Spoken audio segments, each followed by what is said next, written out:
Fala pessoal, tudo bem? Sejam muito bem-vindos. Hoje a gente vai falar aqui sobre alguns exercícios.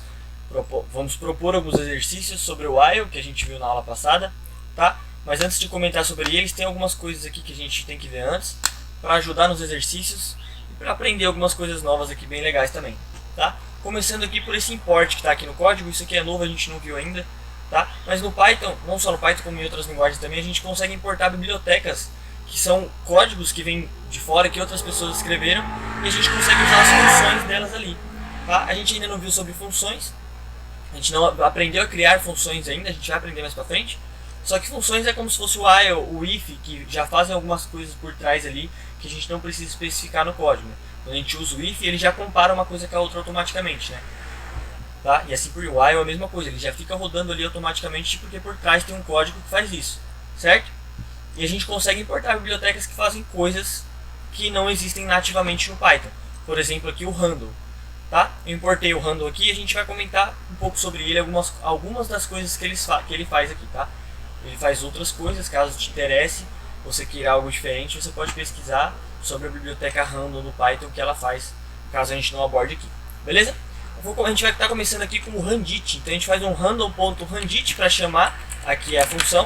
Se você der só um ponto, você vai ver que ele já aparece vários das funções que a gente consegue usar aqui, tá? Nesse caso a gente vai usar o handit e vamos rodar esse programa aqui para ver o que ele faz. Olha, rodei a primeira vez, ele rodou 3, ele devolveu o número 3 para mim. Perceba que eu passei dois argumentos para ele aqui, o A e o B. O A eu passei como 1, o B eu passei como 10, e a primeira resposta que ele me deu aqui foi 3. Vamos rodar de novo? Ó, agora ele me deu 10. Vou rodar mais uma vez. 9. 5. Perceba que ele está me devolvendo números aleatórios entre 1 e 10. Se eu aumentar aqui para 100, olha, 54. Ele já passou o range dos 10 ali que estava antes. 95.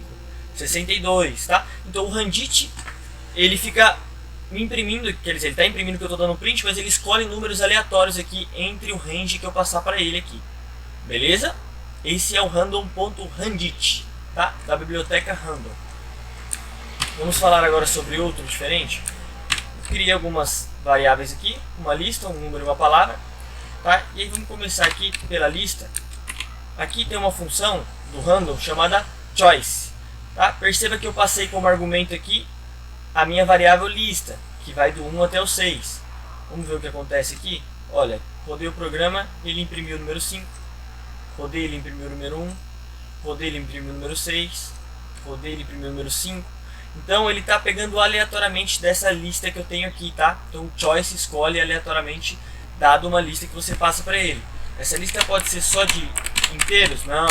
Pode ser uma lista de qualquer coisa. Eu vou passar tudo para string aqui e vou rodar. Olha lá, ele me devolve um aleatório da mesma forma, tá? Então, tanto strings, quanto inteiros, quanto qualquer outro tipo de variável aí, o choice, você passando uma lista para ele, ele vai escolher um dos itens de dentro daquela lista ali. Ok? Falamos aqui sobre o random choice. Vamos falar sobre o lim. A gente já tinha falado sobre o lim antes, mas vamos falar dele de novo.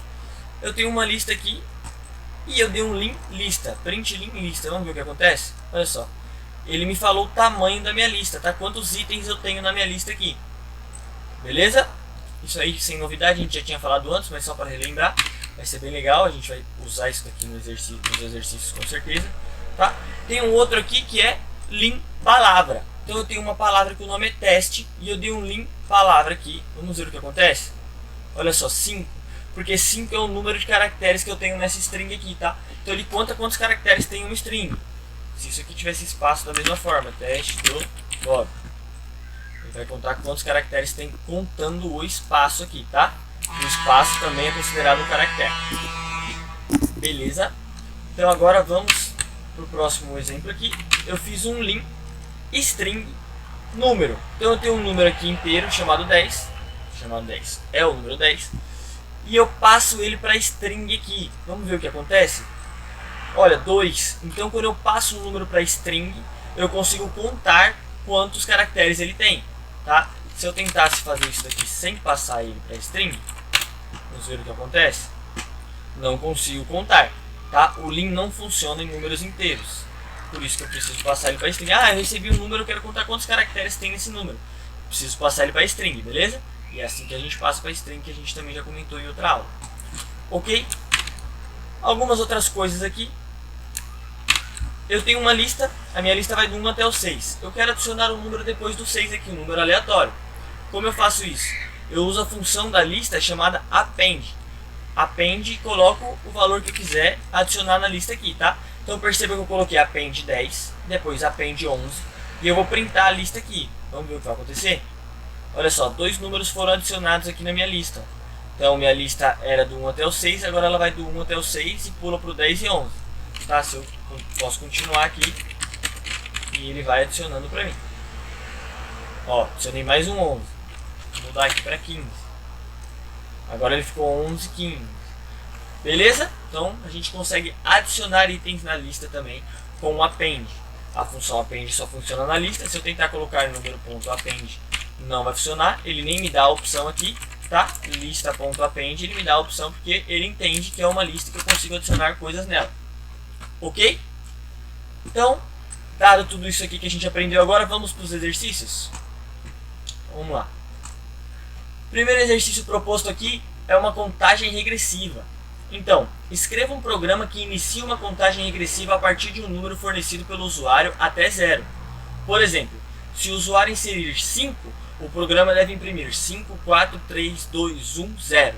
Então ele vai fazer uma contagem regressiva do número que ele digitou e vai diminuindo de 1 em 1 e printando todos eles na tela. Beleza? Lembra que todos os exercícios aqui é obrigatório a gente usar o while, tá? Todos eles é feito para usar o while. Ok? Então, o exercício número 2, soma de dígitos. Solicite ao usuário para inserir um número inteiro positivo. Calcule e imprima a soma de seus dígitos. Por exemplo, se o usuário inserir 1, 2, 3, a saída deve ser 1 mais 2 mais 3 e o resultado que vai ser igual a 6, no caso dessa soma aqui. Beleza? Desafio legal também. Exercício número 3, validação de entrada, intervalo de 1 a 100. Peça ao usuário para inserir um número entre 1 e... Opa, tá errado aqui. Entre 1 e 100. Use um loop while para garantir que a entrada esteja dentro desse intervalo. Se o usuário inserir um número fora do intervalo, continue solicitando a entrada até um valor válido ser fornecido. Então você vai explicar para o usuário que ele tem que digitar um número entre 1 e 100. Pede o número para o usuário. Caso ele digite um número que esteja fora de 1 e 100, vai continuar rodando o programa e ele tem que digitar um número válido. A gente só vai parar o programa quando ele digitar um número entre 1 e 100 válido, né? O número válido está entre 1 e 100 ali. Beleza? Bem bacana também. E agora o nosso grande desafio, grandiosíssimo, muito legal, muito bacana, muita coisa para aprender nesse desafio aqui, tá? Que é o jogo da forca simplificado. Cria um jogo da forca simples e que o programa escolhe uma palavra aleatória e o jogador tente adivinhar a palavra, fornecendo uma letra por vez. O jogador tem um número limitado de tentativas, tá? Então ele vai ter um número X ali, você pode escolher a quantidade que você acha ideal, que ele pode ir digitando letra por letra e tentando acertar a palavra que você vai dar aleatória, tá? Então agora é a hora de ser criativo. Tem muita coisa que pode se fazer aqui para ficar um programa legal, tá? Então você pode apresentar a quantidade de letras que a palavra tem. Você pode mostrar a palavra com os tracinhos, por exemplo, tem 5 letras, você vai apresentar 5 tracinhos e conforme a pessoa for digitando, você mostra cada tracinho de cada letra que ela acertou. Isso é bem legal, bem difícil, mas bem legal, tá? Dá pra bater cabeça e fazer com as coisas que a gente já aprendeu. Se comunica bastante com o usuário. Então, opa, você errou uma letra, opa, você acertou uma letra, opa, você ainda tem tantas tentativas.